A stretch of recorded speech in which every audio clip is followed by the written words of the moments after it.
Mo Makki with Studio One. In today's tutorial, we're going to be covering recording into the DAW, which in my case is Pro Tools.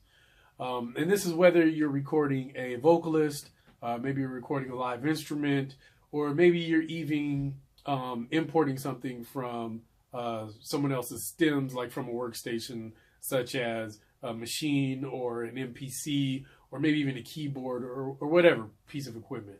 Please feel free to leave comments and questions. Also hit that subscribe button or the like button. Let's jump right into it. All right, so here I got three pieces of audio. This first one is an acoustic guitar.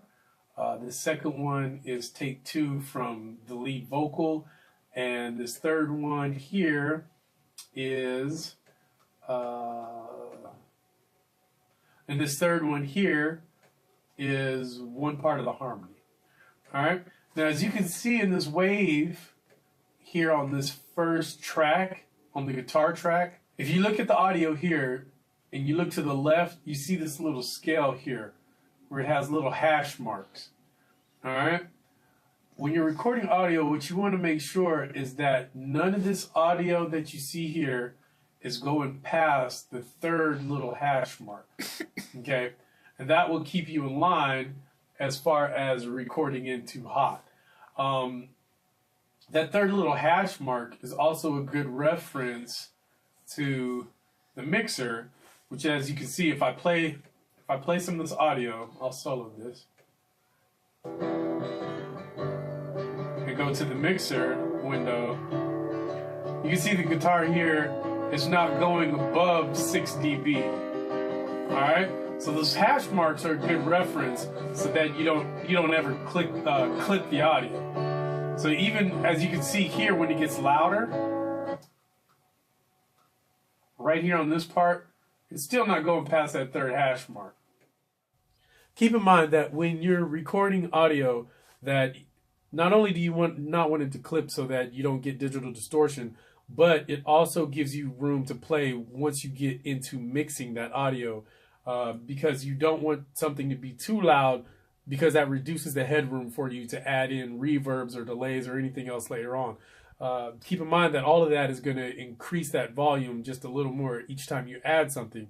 So you want to give yourself plenty of headroom for the mix. Not only that, but after the mix, when you get into the mastering part of it, you also want to have a lot of headroom for those guys to do their work. And then they're also increasing the volume a lot more, so you have to give those guys headroom as well. So don't go into this thinking that you need to record loud because it sounds good all the time. A lot of people get that confused, especially a lot of beginners. You don't need to do that. The lower you keep your levels, the more you have room to work with when it gets into the mixing process. Onions and the tacos get you every time. All right, now that is if you're recording in an acoustic guitar player, even vocals. Now, let's say that you're importing audio from a beat machine or a keyboard, or maybe somebody's recorded audio in a different DAW and they sent you the files.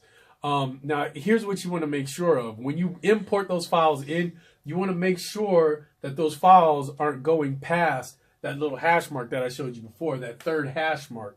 If it is, then you could do one or two things. In Pro Tools, they give you this cool option here where you can bring the audio down or back up. But at the same time, if you do that and they already clipped the audio, then it's not really going to help you that much. So I wouldn't suggest doing that unless they're only going over by maybe, a little bit past that hash mark. But if you can see that they've seriously had it too loud, or maybe they maximized it or whatever they did and it's too loud, then they need to go back into their system and lower those levels so that you have some good headroom. Also, when you are recording a vocalist, or say you're even recording the acoustic guitar, there's some parts in the song where they're going to either play it more heavy, play it louder. Same with the vocalist once they get into it, like say on the chorus, or maybe towards the end of the song, they're going to sing a lot louder than they were from the beginning.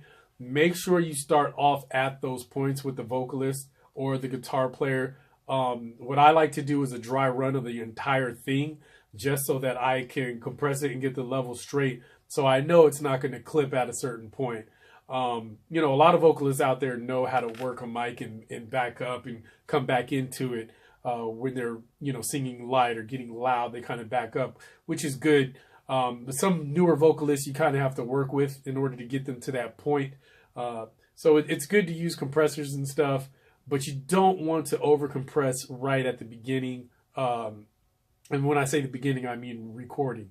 Okay, so you want to work with your vocalists so that, you know, you can kind of control their volume before it even gets into the system. Hope you've learned something today. Again, this is Mo Makki with Studio One. Please check the links below for my website, other social media that I'm on. Also, leave any comments. If you have any questions, leave questions. I will get to those questions, and hit that subscribe button.